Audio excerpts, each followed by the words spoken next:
Hey guys, so you've been asking for more simple chicken recipes in barbecue season. So I've got a recipe here where we're going to look at the rub, we're going to look at the glaze, we're going to look at how to cook it and control the temperature of the barbecue. And here is beautiful, simple barbecue chicken thighs and legs. Right, let's get cooking. Now, I'm here at my London HQ where I do all of my recipe testing in the backyard. So let's get this lit up. I've lit the barbecue about 40 minutes ago, so it's settling nicely. Let's talk about spice rubs. And I kind of want to show you some of these sort of shop-bought rubs, right? You can go to any supermarket in any country and you can get all kinds of things from curry powders, that's a blend, ras al hanout, which is a beautiful kind of North African expression of spices and seeds and nice things. We've got Chinese 5-spice, it could be Thai 7-spice. You know, you've got the beautiful jerk seasoning here. There's loads of stuff that's been done and dusted for you, and it can make it really easy for you. But I just want to kind of put this away because these are very convenient. I've got no issues with it at all. I use them often myself. But just making your own spice rubs, why would you do it? So look, the reason you do it is because you can control the spices. If you like something more, you can push it. If you don't like a certain spice, you can pull it back. You can also have secret ingredients, so you have your own kind of combo that you can be really proud of. But let me kind of get you into the spirit of it. Here, I've got a rub that I use a lot. Right, we've got fennel seeds here, 1 teaspoon. Smoked paprika here, 1 teaspoon. I've got some lovely dried oregano, guess what? 1 teaspoon. I've got some cumin seeds here, 1 teaspoon. Black pepper, 1 teaspoon. And then sea salt, but not ordinary sea salt. This is actually smoked sea salt that you can buy, but you could use any sea salt, 1 teaspoon. In the middle, I've got 2 little cloves, and I find that's a really beautiful, fragrant, layered rub that you can do for many, many flavored grilled meats that are being slow cooked. Absolutely delicious. So you can add to that, you can add herbs, you can add garlic, little orange or lemon zest, you can add different spices. So fill your boots, use your imagination, use your passion. But what I'm going to do is bring this together. Now you could use a little coffee grinder, no trouble at all. I'm literally going to put this all into my pestle and mortar here, which is the old school way to do it.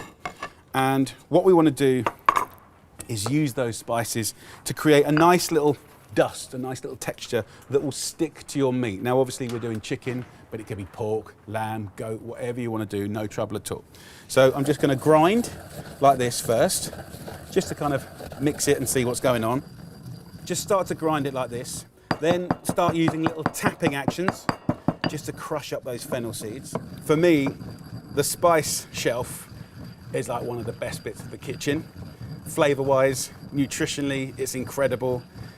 You can see how the texture has completely changed. Look at that, really, really nice. So you can go finer if you want, but that, most importantly, will stick to the chicken. What I can do is just rub that onto the chicken, just like that. Very, very nice. Or I want to show you how easy it is to go from a rub, whether it's this stuff here or the homemade stuff here, to a marinade. The only thing you need to do to turn this into a marinade is add 2 things. Olive oil and acid, whether it's lemon or vinegar, okay? And we've immediately gone from a lovely spice rub to a spiced marinade. This is now a marinade, and I'm gonna pour this over the chicken, just like that. It smells incredible. And then we just sort of move this around and really get that marinade going in there. One nice little tip that I love to do is take a fork and just kind of make little puncture holes right the way through, all the way to the bone. Ultimately, what we're trying to do is tenderize the meat, flavor the meat, and then when you take a nice big chunk, that flavor goes all the way through to the bone, which is absolutely beautiful. So look, let me go and wash my hands, and then I'll show you how to cook it. So right, let's cook the chicken now. Now, a lot of people get very confused about indirect and direct barbecuing, and also with the lid on or the lid off, right? So let's just take the lid off for a second. Let me show you how I lit this. Now, this is a beautiful Weber kettle barbecue, and let me just show you how I did it. I started the coals on one of those lovely little lighters. They work so efficiently and brilliantly. And then what they've done, which is quite clever actually, is they've got these little baskets here, which means I can do indirect roasting. They're really hot over here, and then here it's not so hot. So when I put the lid back on, this turns into a giant roaster, which is fantastic. So remember, the chicken is actually seasoned, and I'm gonna go skin side down. I'm just gonna rub the bars with some of that fat, and we'll go skin side down. Let's get a little bit of color happening. thighs on one side, chicken drumsticks on the others. So I'm gonna colour, and then I'm gonna shift it into the middle. I'll put the lid on top, and then I'm gonna roast until that meat is tender and the skin is crispy, and it's gonna be delicious. For me, cooking over fire, you know, you wanna have the hot areas, the cool areas, and the next bit I think is fantastic for really getting flavour going. So what I'm gonna do is take the chicken, place it in the middle, and we're gonna go from grilling to roasting by simply finding that indirect area, like that.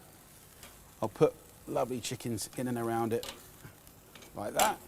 You've got plenty of space, beautiful. I'm gonna take this little flap here, and what you can do, which is really fun and nice and geeky, is get some fruit woods. This is apple wood. Just soak it in some water, put that on top, and that'll start smoking. So as we're roasting that chicken, we're smoking as well. So that's like the extra seasoning that is really, really good. What's genius about this system is you put the lid on top, right? You see the thermometer go up. I want it to be about 180 degrees Celsius, which is like 350 Fahrenheit. Then I can start closing off the air out and the air in. So control that temperature. That's your job when you're doing it. You're not going to burn it unless the heat gets out of control, but check it. And in 40 minutes, I'll show you what to do next. So the chicken's had 40 minutes. In that time, those beautiful thighs and legs would have tenderized, and we want to get that meat to pull off the bone in the most beautiful way. So let's just take the lid off. Look at that, you can see it sizzling away, bubbling in there. You can always tell when drumsticks or thighs are cooked when you can go into the meat and it just comes off the bone in the most beautiful way. So that's happening already. Take these lovely thighs and bathe them, submerge them in a wonderful barbecue sauce. Look at that glaze, that's what we want. This is my homemade barbecue sauce. If you want the recipe, click the link below, and that's my recipe, but you can use any barbecue sauce you love, and then put it back in the middle. So legs in, move it around, look at that. Now, what you don't want to do is put barbecue sauce, which nearly always, if always, has sugar in it, or honey, or maple syrup, or something like that, palm sugar. And you don't want to put that directly onto the bars because it will just burn. If you put it into a screaming hot oven, it will just burn. And unless you really watch it, it's going to give you trouble. So what I like to do is make sure none of these touch, right? I'm now going to put the lid back on top, and it'll be about 120 degrees. So 5 or 10 minutes, and you know when it's good. So that chicken has been in there for just under 10 minutes. And yeah, it will carry on cooking a little bit, but really it's just enough heat. It's about like 140 degrees just to make that lovely barbecue sauce just sit onto it, make it nice and sticky. Have a little look at that. Oh, the smell. And the smell is amazing. So let's get the tongs, and let's just place those beautiful thighs. They're so incredibly shiny. So there you go. If you've got any spring onions or anything like that, you know, you can put those over the top, some herbs, a little bit of chili there. If you had any citrus, lime, lemon, stuff like that, you can just serve that as a nice little wedge on the back. Serve it with whatever you want, rice, flatbreads, you name it. But that, my friends, is beautiful barbecue chicken thighs and legs, cooked with beautiful spices and that gorgeous barbecue sauce glaze. It's a nice principle for always guaranteeing that you've got tender, delicious, juicy meat and that lovely, sweet, sticky glaze. Happy days.